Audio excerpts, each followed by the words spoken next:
Hi everyone, today I am going to be making some homemade banana bread. Now this is a nice, delicious, and easy recipe, and I tell you it's got some really nice banana flavor in it. And this recipe comes from one of my great aunts. So I can't wait to show it to you. I'm Rockin' Robin, and I'll show you how to do it right after this.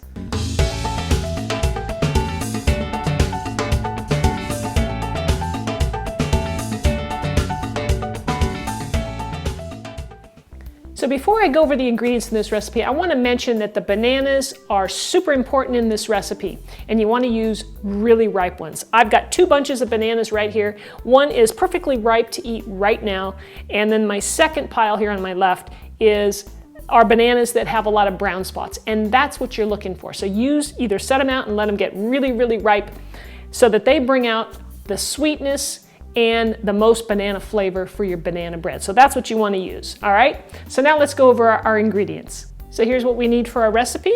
2 very ripe bananas like we talked about.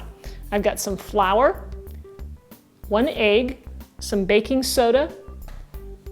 This is a little bit of milk, regular sugar, some shortening, and a little bit of salt. And over here you're gonna need a 9x5 loaf pan. And I'm going to go ahead and butter that, just coat it with a little bit of butter, softened butter, or shortening, or Pam spray, whichever you prefer.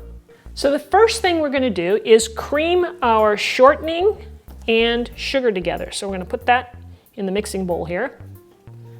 Get all that in there. And I'm going to add the sugar. Okay.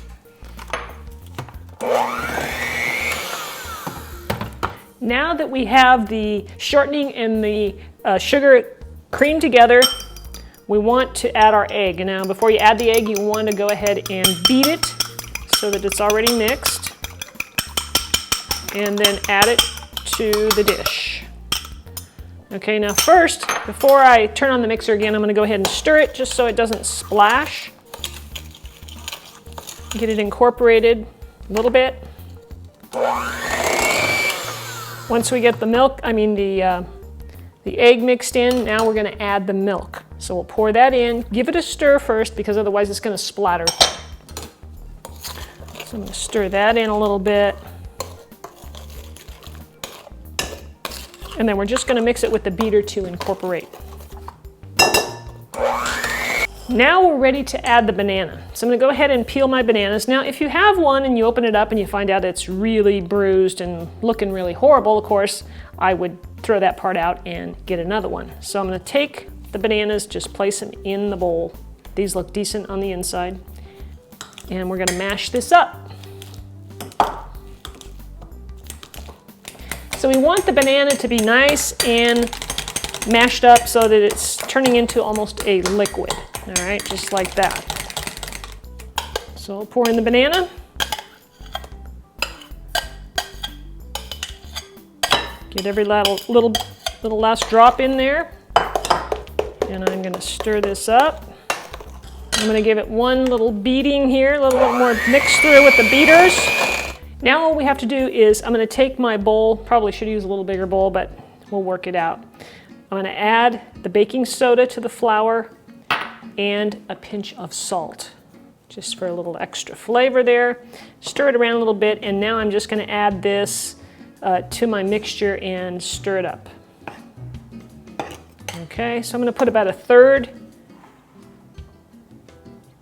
into my mixture, a couple spoonfuls, and stir it up. Once this is incorporated, I'll add the next 1/3, and then the next 1/3 until it's all fully incorporated. Okay, so here's our last addition of the flour. And by the way, my oven is preheating to 325 degrees. All right, once all the flour is incorporated, then we're going to pour it into our pan here that has been greased. I'm going to go ahead and spread this in the pan so that it's sort of even.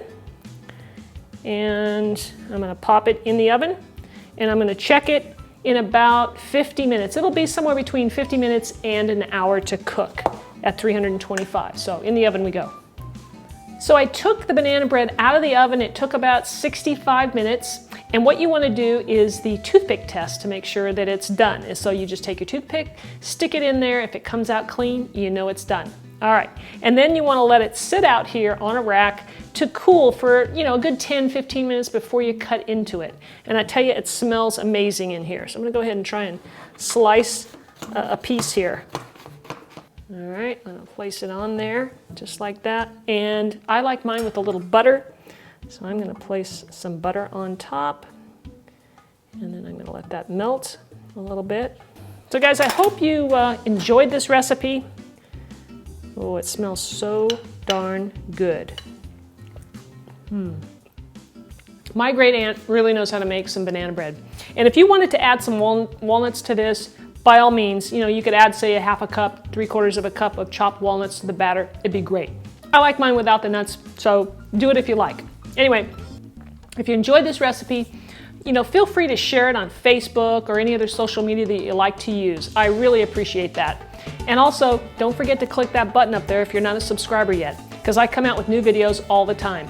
And if you'd like to leave me a comment or a question, you can do that below in the comment section. I always enjoy hearing from you guys.